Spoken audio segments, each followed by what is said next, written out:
골로새서 1장 19절 이를 아버지께서 기뻐하사 모든 충만으로 이 아들 안에 거하게 하시고 그의 십자가의 피로 화평을 이루사 만물 곧 땅에 있는 것이나 하늘에 있는 것들을 아들로 말미암아 자기와 화목되게 하셨느니라.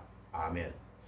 야, 이 골로새서가 사실은 지금 소아시아의 7교회에 대해서 말씀을 나누다가 거기에 이제 골로새 교회가 라오디게아 교회 가까이에 있어서 찾아간 것 때문에 이 골로새서를 생략할 수가 없어서 말씀을 나누는데, 우리 사도 바울이 로마의 감옥에서 갇혀가지고 에바브로라는 믿음의 사람이 골로새 교회를 개척해가지고 그 교회를 돕고 또 그 교회를 봉사할 뿐만 아니고 그 교회에 일어난 이단에 대해서 상세히 말씀을 하니까 이 그노시스라는 이단이 너무나 특이한 이단이 득세해서 골로새 교회를 공격하니까 바울이 기도하는 중에 로마의 감옥에서 이 골로새 교회에 대한 편지를 보낸 것이 우리가 읽고 있는 골로새서입니다. 그러니까 바울의 목적은 뭐냐? 예수님 안에 모든 것이 다 있다는 겁니다. 그래서 이를 아버지께서 기뻐하사 모든 충만으로 이 아들 안에 거하게 하시고, 예수님 안에 모든 충만이 다 있대요. 자, 예를 들면 시편에서는 예수님을 뭐라고 하느냐? 거리에서 지혜가 우리를 부르는 소리에 귀를 기울이라. 시편 잠언, 특별히 잠언이네요. 잠언에는 예수님을 지혜로 소개합니다. 예, 지혜 안에 부귀가 있고, 지혜 안에 영광이 있고, 지혜 안에 모든 것이 다 있대. 장수도 있고. 예, 은이나 금을 구하지 말고 지혜를 구해라. 사람들이 잘못 생각하면 우리가 머리로 쓰는 지혜를 말할 수가 있습니다. 그런데 잠언에서는 지혜를 예수 그리스도를 보고 지혜라고 하는 겁니다. 그런데 이 골로새 성경 안에 예수님이 모든 하나님이 주시는 충만이 예수님 안에 있다 하는 것을 분명하게 이야기해 주고 있습니다. 조금 있다가 2장에서도 나눌 건데요. 자, 2장에 있는 것을 약간 당겨서 한번 볼게요. 2장 3절에 보면 그 안에, 예수님 안에 지혜와 지식의 모든 보화가 감추어 있느니라. 아멘. 예. 지혜 안에, 예수님 안에 지혜와 지식의 모든 보화가 감추어 있다. 예, 그러니까 마치 뭐라고 할까요? 산에 갔다가 칡능굴 같은 거를 쭉 따라서 들어갔는데 숲속에 있는데 이상하네 이라고 칡인 줄 알고 캐로 들어가다가 보니까 수백 년 먹었던 삼산이 발견이 된대. 자, 그 삼산 뿌리 하나가 매덕이에요, 매덕. 예. 예. 그래, 왜 그러냐? 그 삼산을 먹으면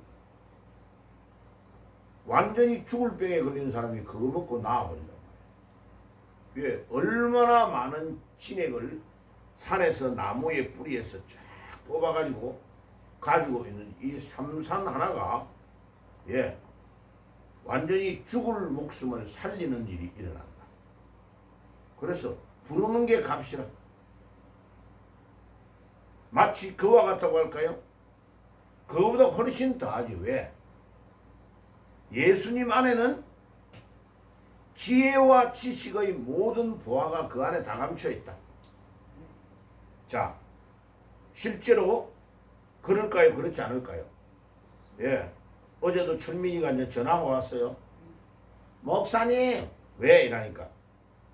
아니, 내가 바빠가지고 목사님한테 예배를 보러 못 가니까 죄송해가지고 또 보고를 드리는 거죠. 이라는 거. 그래서 야, 이놈아, 예배를 드리는 것을 협상을 하든지 바쁜 것 때문에 못한다. 그거는 믿음이 없는 행동이에요. 한 번, 두 번 그렇게 하면 마귀가 어떻게 해요? 아, 요애는 중요한 일, 바쁜 일을 가지고 딱 건드리면 예배를 드리러 가지를 못하는구나 하는 걸 아는 거죠. 귀신이 뭐 같다고요? 귀신이 귀신 같습니다. 예, 딱 알아냅니다. 그래 내가 그랬어요. 지난번에 전화 왔을 때도 왜 허목사님한테는 마귀가 공격을 안 하고 니한테만 공격을 할까? 왜요?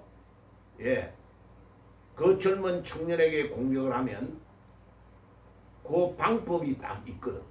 아, 틈이 있다는 걸 알게 되는 거예요. 왜 귀신이 귀신같이 그걸 알고 파고들어요. 아, 아무개 할매한테는 건강을 딱 치니까 맥을 못 추네. 아, 내가 건강 가지고 이 사람을 공격을 해야지. 그러면 마음이 싹 떠나가지고 모든 게 귀찮아.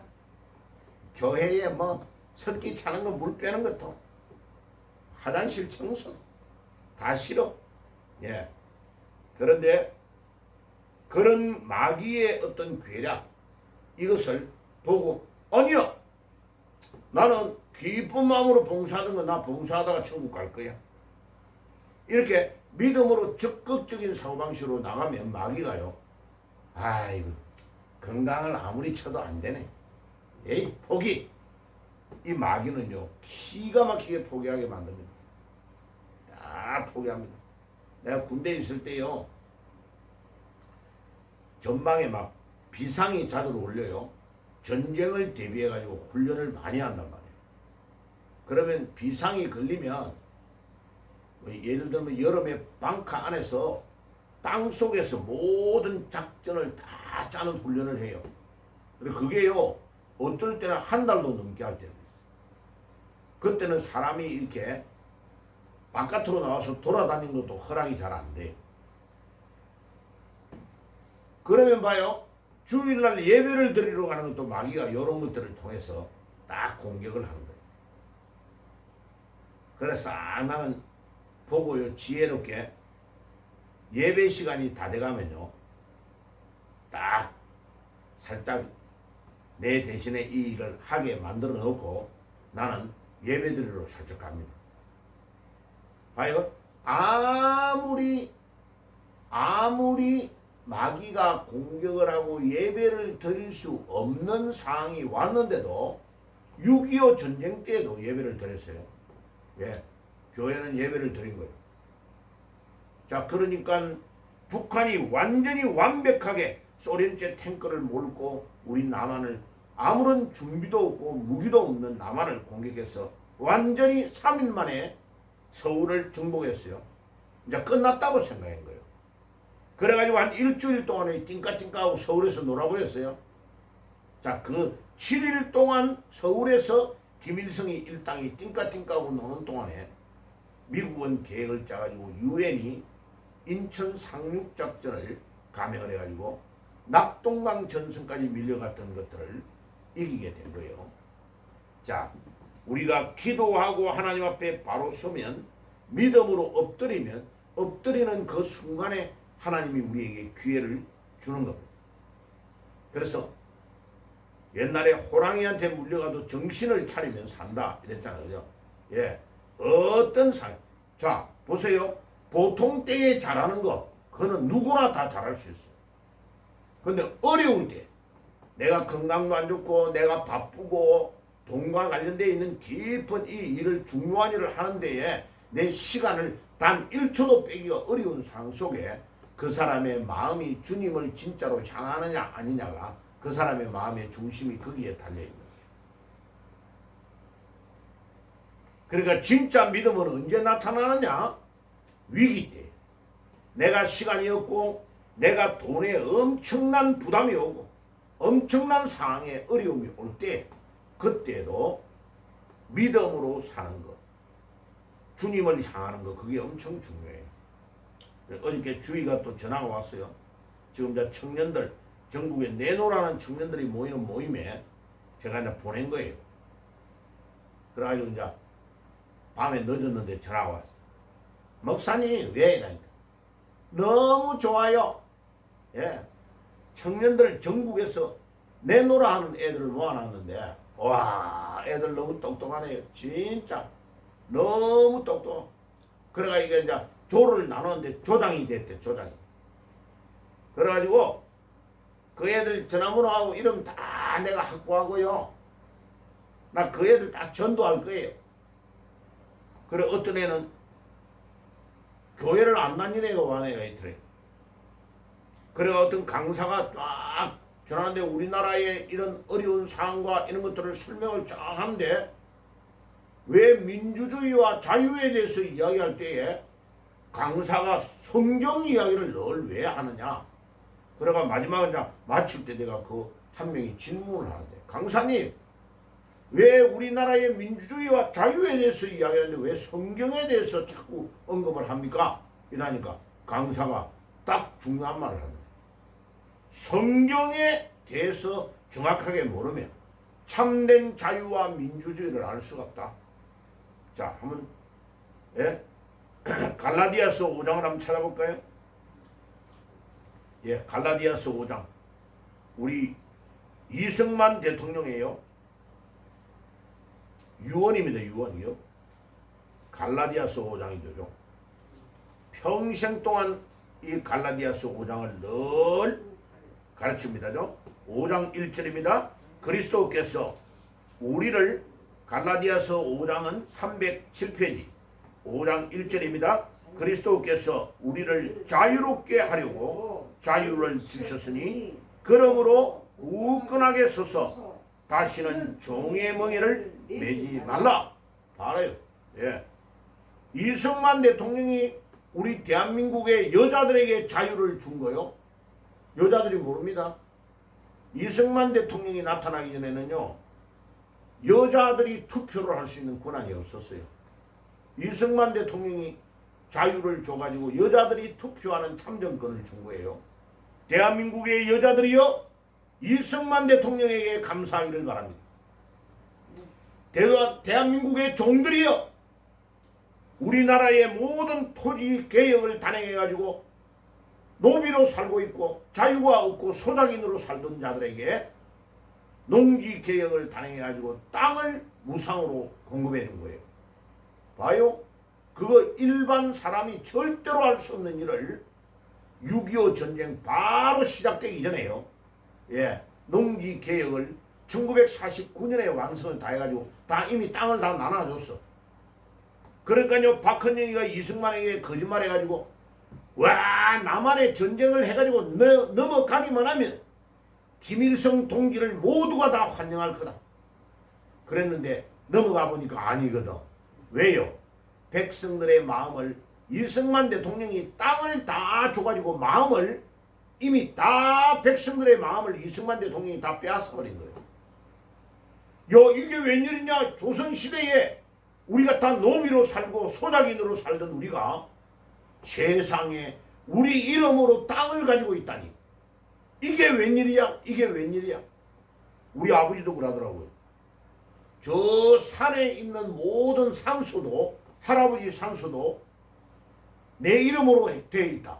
와, 이게 이런 일이 있을 수 있나? 라고 말하더라고. 아버지가 산에 산소를 깎으러 가면서, 잔디를 깎으러 가면서 그 말을 하더라고, 아버지가.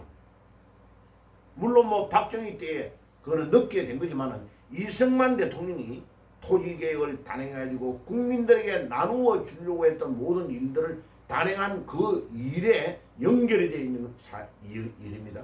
봐요. 이승만 대통령이 이 갈라디아서 5장 1절을 늘 읊조리면서 연설할 때도 이 말을 한 거예요. 그리스도께서 우리에게 자유롭게 하려고 자유를 주셨으니. 그러므로 굳건하게 서서 다시는 종의 멍에를 매지 말라. 예, 우리 예수 그리스도께서 우리에게 구원을 시켜서 죄의 종이 되지 않도록 하기 위하여 우리를 자유롭게 만들어 주셨다. 그러니까 다시는 우리가 종의 멍에를 매면 안 된다. 그런데 지금 이재명이와 이 일당 이놈들이 봐요. 백성들을 자유를 다 묶어버리는 일을 하는 거예요. 그러니까 미국이 절대로 이 이재명이가 이런 자들을 용서하지 않겠다고 이야기하는 겁니다. 하나님 우리 아버지 오늘도 우리에게 그리스도 안에 있는 모든 충만을 우리가 신앙이 있어가지고 발견하고 그 충만으로 나아가는 믿음의 사람이 되게 주옵소서. 오늘 아침에도 기도하고 나가는 아침이 되시기를 주의 이름으로 축복합니다. 아멘. 기도하겠습니다. 주님 감사합니다. 그리스도 안에 모든 충만이 있는 것을 믿습니다. 오늘도 그 그리스도 안에 충만을 누리는 하루 우리의 남은 삶이 되게 주옵소서. 예수님의 이름으로 기도드리옵나이다. 아멘.